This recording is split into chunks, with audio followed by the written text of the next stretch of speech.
Mm. Caleb. Caleb. Tsaka ano masasabi nyo sa apelyido? Charot. Gusto mo yung, how was it working with Francet? At saka anong comment niyo dun sa ibibigay niyong apelido niya kay Francino? Tinutulungan ko ng malinaw, baka mamali ng sagot eh. Ay, Colleen. Experience. Ayun, actually sobrang fun niya eh. Sobrang fun nung shoot namin. Tapos lalo na nagbibiruan kami dun sa set. Tapos kapag yung hindi pa nag-go, yung sa may, masabi ko, muntik na. Wait, Abangan. basta abangan. Muntik ko na masabi, pero yun, may abangan kayo. So kapag hindi pa kunwari, yung nakaset up na yung camera, pero hindi pa nagro-roll. So syempre, nandun nabubuo yung mga biroan, mga ganon. Yeah, Kinikilig ka rin ba sa kanila? Oo, actually may hindi ko masabi. Caleb sensor. Wait lang. Next na nga, baka may masabi pa ako. Ito si Raven, ilang beses na niyang naka-work. Sobrang dami. So, wala lang. Sobrang daming beses namin nagka-work, parang 5 times na nagkakasawaan na nga. Joke, hindi naman. Joke lang. Hindi, na-miss ko sila super ka-work. Kasi parang 2-year gap before ulit kami nagka-work. Last namin was Fractured, yung series namin. So, nung nalaman ko nga na maging part ako nito, super happy ako. And syempre kinakabahan kasi kailangan ng different na atake yung sa dynamics namin. And ayun, I'm just really happy to be here and I'm so proud of them. Pero sa dami mo ng beses sa ilang beses mo na silang naka-work, mas nag-level up ba yung samahan nila?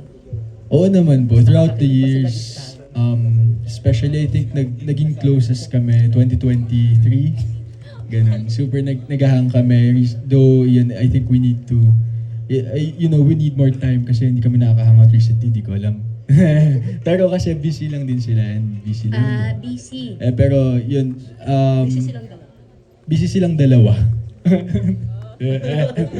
Joke. Hindi. Ayun. Yun po. Elijah. Ellie,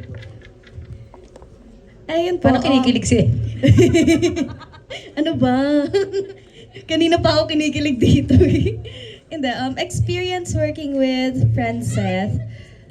Syempre, chill sila and masaya sila ka-work, nakakapag-kwentuhan and nakakapag-biroan. And super professional sila. Pagkarating nila sa set, alam nila yung lines nila. And kumbaga talagang nagbe-brainstorm kung ano yung okay sa eksena, kung ano yung okay sa characters. So, ayun. Direct? Actually, Biggs, effortless yung pagpapakinig nila on screen. Talagang makikita mo. Ako, pati ako kinikilig sa monitor eh. Hampas-hampas ako, ganyan ako eh. Pero grabe, they are very professional. Ayan. Sir Bobby. Sagutin natin ang tanong. Nasagot ko na kanina. Okay, sige Kitch po. na lang tsaka si- Si Kitch na lang tsaka si Lady. Ako naman, how is it working with Francet? Actually, nung 2018 at 2019, naka-work ko na sila dati sa Kadenang Ginto. Nag-talent ako dun. Parang best friend ako nun ni Seth bilang si Domeng.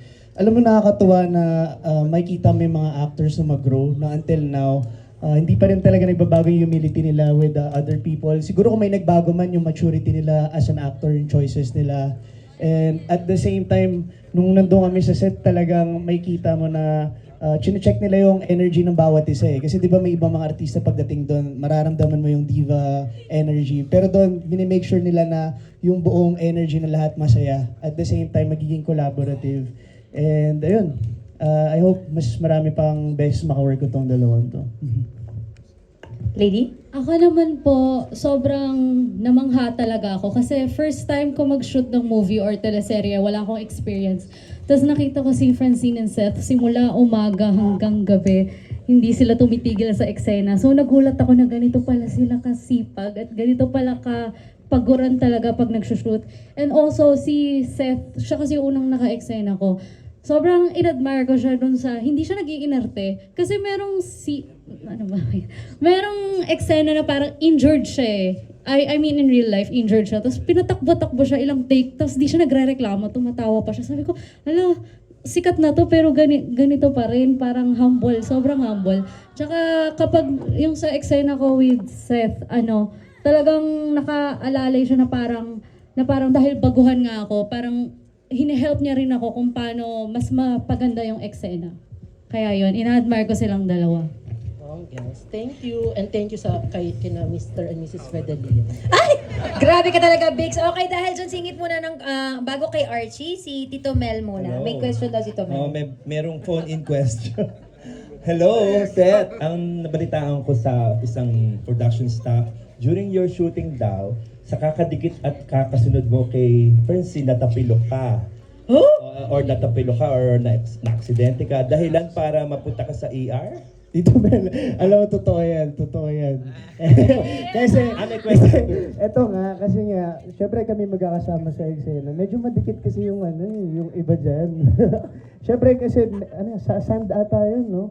Medyo sand, so may mga May alalay. na-fall? alalay. So may na-fall, medyo clean kasi. So kaya po pala siya injured nung sa scene namin dahil doon. Dahil may na-fall? Ayun na pala yun. Nakaalalay eh. So, ikaw yung Sobrang eksena gentleman. niya nun? Sobrang gentleman kasi ng Wala nang hinayaan mo na lang siya ma-fall, ganon. Worth it naman. Saksi pala si Kitch. So si Kitch ang witness. O, alam niyo na kung sino tatanungin. Okay? Sige. Okay, diretso na tayo kay... Kay Archie po, from Remate, Pinoy News Channel, Sir Archie Liao.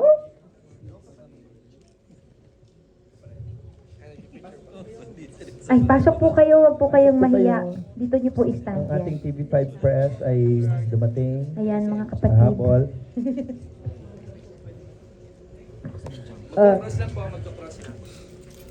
Kanina, tawag dito, napadaan ako kanina sa waiting area, napa-stalk ako.